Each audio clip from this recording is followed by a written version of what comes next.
Hello, my name is Derek Sheffield, and I teach English at the Wenatchee campus of Wenatchee Valley College. I want to begin today by thanking the ASWVC leadership for inviting me to speak to you today. And what do I have to say to you, the graduating class of 2020? Well, congratulations, of course. Well done. This is a day to take pride in your accomplishment and let others help you celebrate. This is your day. Today, the light is on you. And all of us at Wenatchee Valley College who have been fortunate enough to be part of your journey are proud of you. As I was thinking about what to say today, one of my favorite poems came to mind. A poem I have taught for many years in my classes, and one which many of my students have come to love as much as I do. It also happens to be one of the most anthologized poems in the world. The poem is called Oranges, and it's by Gary Soto, who is one of our country's greatest poets, and as it happens, one of my heroes. When I was about your age, when I was in college and trying to write my own poems, trying to learn how to do that and making my way step by slow step into a meaningful life, Soto's voice guided me. I'm happy to say that by the power of the digital world, Gary is joining us today to read his famous poem in your honor.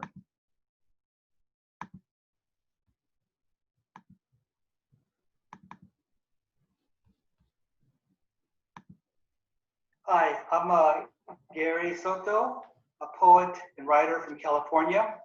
And first congratulate the 2020 class, the Wenatchee Valley College students. Way to go, very proud of you.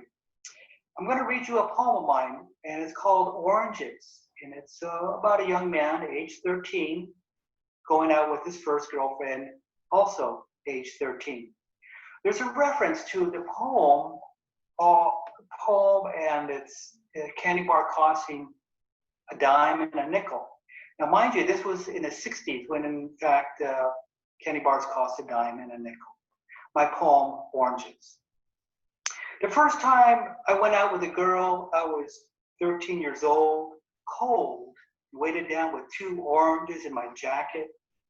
It was December, frost cracking beneath my steps, my breath before me then gone as I walked toward her house, the one whose porch light burned yellow, night and day, in any weather. A dog barked at me until she came out pulling at her gloves, her face bright with makeup. I smiled, touched her shoulder, and led her across the street and across a used car lot and a line of newly planted trees until we were greeting before a drugstore. We entered the drugstore, the tiny bell ringing a sales lady down a narrow aisle of goods. I turned to the candies, teared like bleachers, and asked my girl what she wanted. Light in her eyes, a smile starting at the corners of her mouth. I fingered a nickel in my pocket, and when she lifted a chocolate candy bar that cost a dime, heck no, man, I didn't say anything. I took the nickel from my pocket, then an orange, and set them quietly on the counter. When I looked up, the sales lady's eyes met mine and held them, knowing very well what it was all about. Love, I mean. Outside the drugstore, a few cars hissing past, fog hanging like old coats between the trees. I took my girl's hand in mine for 2 blocks, then released it to let her unwrap her chocolate. I peeled my orange. It was so bright against the gray of December that from some distance, someone might have thought I was making a fire in my hands. A love poem that goes out to you, graduating class of 2020. Be kind to each other, be successful, and above all, keep learning. There's always something to learn. Thank you very much.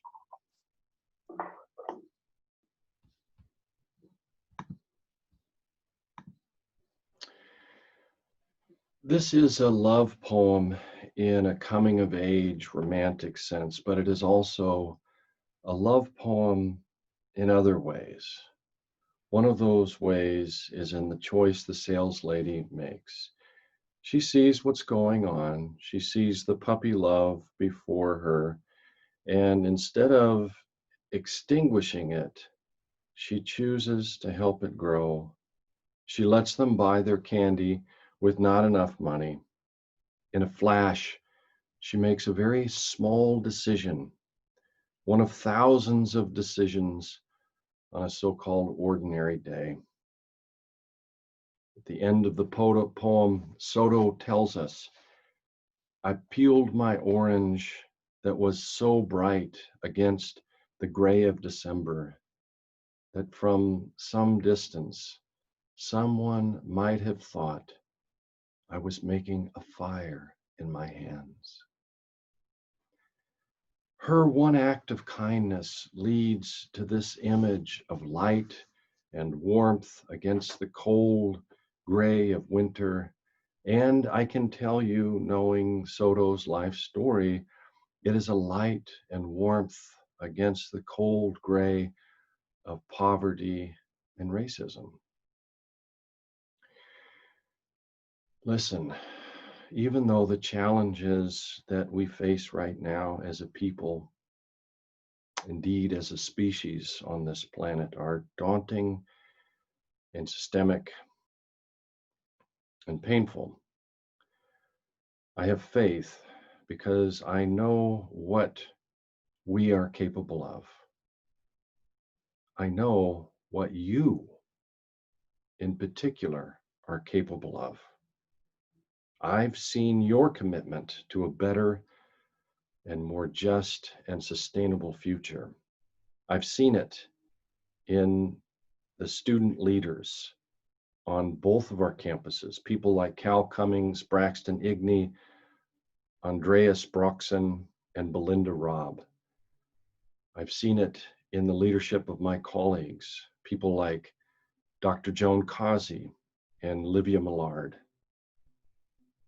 And it is more clear than perhaps ever before in this worldwide pandemic that our collective health and wellness and success depends on all the decisions that you and I make every day. All the little decisions add up to make the world that we live in. Do we want to make it a little colder, darker, more desperate? Or do we choose to make those orange peels flicker and flare with the love that lives in each of us? Well, that's enough of my soapbox for today. Dear graduates, I hope you liked your love poem. I wish you wellness and health and success. And yes, I wish you kindness and I wish you love as you leave our campus on your many different paths. And please do keep in touch.